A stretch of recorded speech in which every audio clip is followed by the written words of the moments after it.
Bon, une fois n'est pas coutume, un petit disclaimer en début de vidéo. C'est juste pour vous dire que si vous avez cliqué sur cette vidéo par rapport au titre La secte de YouTube, sachez que cette première partie de Sarcasme épisode 2, ce n'est qu'un côté fictionnel. Donc va pas y avoir de critique sur une pseudo-secte sur YouTube. Bon, même si je suis sûr que si on cherche un peu, il y a un petit peu de ça sur YouTube. D'ailleurs, si je trouve des infos, je vous les donnerai en vidéo, bien évidemment. D'ailleurs, pourquoi cette vidéo est en deux parties? Eh bien parce que je la trouvais un peu trop longue, en sachant que le rush initial était de 30 minutes. Bon, là, même si la vidéo fait 9 minutes. La seconde partie sera sur le scandale de la pêche électrique, et cette vidéo apparaîtra dans 2 ou 3 semaines. Allez, je vous laisse avec le sarcasme. Ciao. Deuxième réflexion qu'on peut faire sur son commentaire, c'est le mot truc. Sauf que là, tu l'as écrit comme truc. Et désolé, un truc c'est une voiture. Mais ça y est, j'ai compris. J'ai pas envie d'avoir le cancer. Le cancer. Créature, un quart humaine, un quart vidéo, un quart cancer et un quart cerf. Cette créature gangrène YouTube en transformant les YouTubeurs en êtres malhonnêtes, avides d'argent et de popularité. Son but, éradiquer la créativité.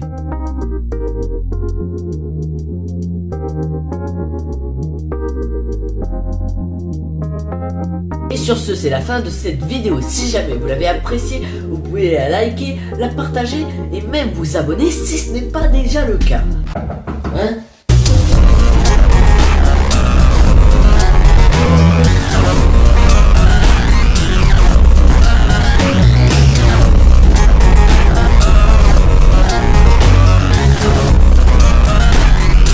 Qui peut venir toquer à une heure pareille? Et puis bon.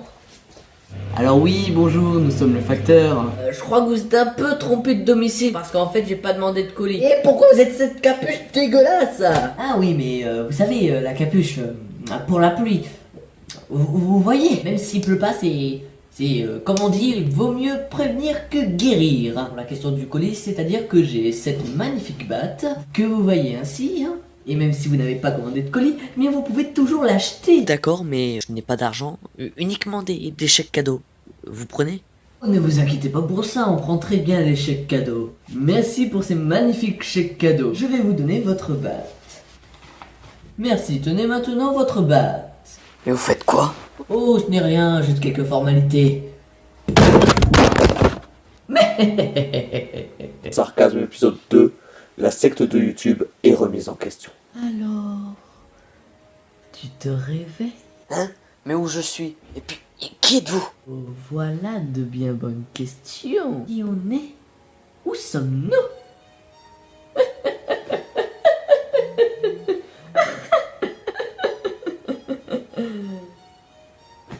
Désolé. Oh, et si on reprenait? Alors faisons les présentations. Je suis Sactis numéro 11. Et ici tu es dans mon QG. Et vois-tu, mon organisation est une secte, comme vous pourrez l'appeler. Et quel est son nom? Eh bien, la secte de YouTube. Plus de 90% de nos activités tournent autour d'Internet et plus particulièrement cette plateforme de partage vidéo. Le but de notre organisation est de prendre le pouvoir. Mais de quelle façon? Bref, je ne t'ai pas amené ici pour bavarder. En fait, mes supérieurs m'ont demandé de te capturer pour te prévenir de quelque chose. Me prévenir de quoi? Pour quelle raison? Dites donc, tu me prends vraiment pour un imbécile. Tu le sais. Bon, puisque t'as vraiment l'air d'être en andouille, je vais t'expliquer. Récemment, tu as sorti quelques vidéos, comme qui dirait, contraignantes pour notre secte. Il y a de ça 4 ou 5 mois, tu as sorti une vidéo sur une chaîne YouTube s'appelant Hot Killers. Celui-là, on s'en fout un petit peu. Et Hot Killers fait partie de jeux vidéo.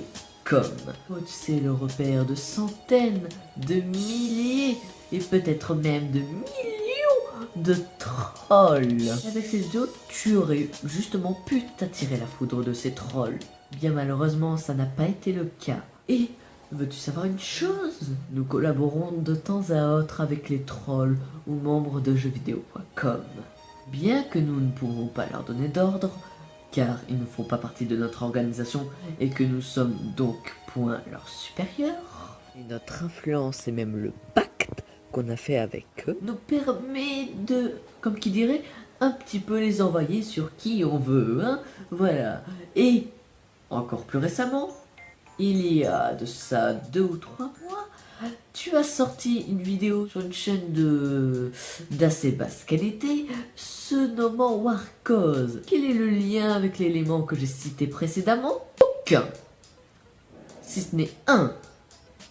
Oui, sache que quand tu t'attaques à quelqu'un, sa communauté peut venir t'attaquer. Et la personne se nommant Paquito Lastar, certes ce nom me déplaît un petit peu vis-à-vis de sa photo de profil qui fait un petit peu kikou, mais sache que cette première attaque était de nous. Et pourquoi donc? Tout à l'heure quand je te parlais de jeuxvideo.com, bien que tu ne l'aies pas attaqué, bien ça nous a mis, comme qui dirait, un petit peu sur les gardes.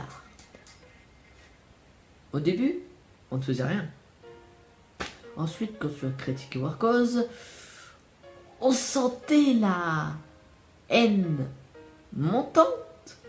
La plupart du temps, nous profitons de ces polémiques et de ces dramas. C'est de ça que se nourrit notre secte. Mais tu n'es, comme qui dirait, pas comme les autres. Et bien dans ces sujets polémiques, ou dramas, ou même la critique en général, eh bien tu es du genre à répandre ta bien-pensance avec tes « non mais la critique c'est pour aider les chaînes à s'améliorer » puéril. Nous voulons répandre le chaos pour, comme je t'ai dit, prendre le contrôle. Oui mais vous venez pas de divulguer un peu votre plan là? Oh, ce n'est pas bien grave. De toute façon, on te fera taire très vite si tu essaies quoi que ce soit. On va parler des derniers sujets qui nous déplaisaient. Ta vidéo sur le féminisme. Bien que l'on défend également cette cause. Sauf que ce qu'on n'a pas trop aimé dans ta vidéo, c'est le fait de ne pas parler des féministes extrémistes ou féminazis. Bien que les appeler féminazis, c'est un petit peu con parce que justement les nazis étaient contre le féminisme. Mais extrémiste est un mot plutôt adapté quand on voit leurs agissements. Et les féministes extrémistes ne sont pas tellement nos amis. C'est un petit peu comme une secte adverse contre nous. Voilà le souci. Tu n'en as point parlé. Tu as totalement ignoré ce sujet pour répandre ta bien-pensance et éviter un maximum les dislikes aux commentaires haineux. Aurais-tu peur? Peur des polémiques? Pourtant, cela pourrait t'apporter de la visibilité. Tu veux que je te dise un truc? Arrête de répandre ta bien-pensance. C'est la haine qu'il nous faut. À chaque fois que tu répands ta bien-pensance, t'évites les dramas, notre source de pouvoir. Et donc avec toute cette bien-pensance, eh bien, tu luttes contre nous. T'essayes, sans le savoir bien sûr, de nous combattre. Ça, tu vois, pour notre objectif, ce n'est pas très bien. Bon, certes, tu n'as que 145 abonnés, mais comme on sait, tout peut grimper du jour au lendemain sans aucune raison. Donc voilà, si tu veux faire des sujets qui titilleraient le polémique ou la critique, arrête de répandre ta bien-pensance. Essaye de répandre le chaos. Ou alors, tu fais rien. Soit tu te tais, soit tu vas dans notre sens. Et j'espère avoir été bien clair sur ça. Soit tu fais des vidéos absolument aguicheuses, cancer, putaclic. Fais les sujets que tu aimes. Au plus profond de toi, je sais que ce n'est pas les dramas ni la critique que tu aimes. Hein? Allez, pense à ce que tu aimes. Ça pourrait faire un éventuel prochain sujet. L'écologie, la nature et les poissons. Je sais, le prochain sujet sera sur la pêche électrique. Le nouveau scandale écologique. Toujours plus de poissons consommés et des stocks en mer qui diminuent. Mais les Hollandais pensent avoir trouvé la parade. La pêche électrique, une technique à l'efficacité redoutable. Électrocuter des poissons, c'est pas une bonne idée. Bon, pour ne pas faire de la désinformation, avant que cette vidéo commence, je tiens à préciser que quand je dis que les États ne font rien, eh bien, je parle de la plupart des pays européens, particulièrement la Hollande. puisque ce sont les Hollandais qui sont à l'initiative de la pêche électrique. Sachez qu'il y a une chose dont je suis assez fier, le seul pays contre la pêche électrique est Cocorico, les Français. Et pour une fois que les Français font quelque chose de bien, on va pas se plaindre. Parce que oui, pour les marketeurs et tous les pêcheurs, à court terme, c'est super bien la pêche électrique. Mais comme beaucoup de personnes leur ont fait remarquer, à long terme, ce n'est pas du tout viable. Alors que les Hollandais, ils ont créé ce système pour que ce soit viable à long terme. Hey, bravo la logique! Remettez-nous le petit générique des familles, ça fera plaisir. Fais confiance à ma logique, si j'ai tort, eh bien j'ai raison. Et tant pis pour ta gueule. Et comme c'est très bien dit dans le reportage dont je me sers, la pêche électrique détruit l'écosystème parce qu'il bute les vieux poissons et il bute aussi les tout jeunes. En gros, si les jeunes, ils peuvent plus être adultes, ils peuvent plus se reproduire, et du coup, il n'y a plus d'espèces, et du coup, les poissons, ils meurent. Voilà pourquoi il y en a de moins en moins.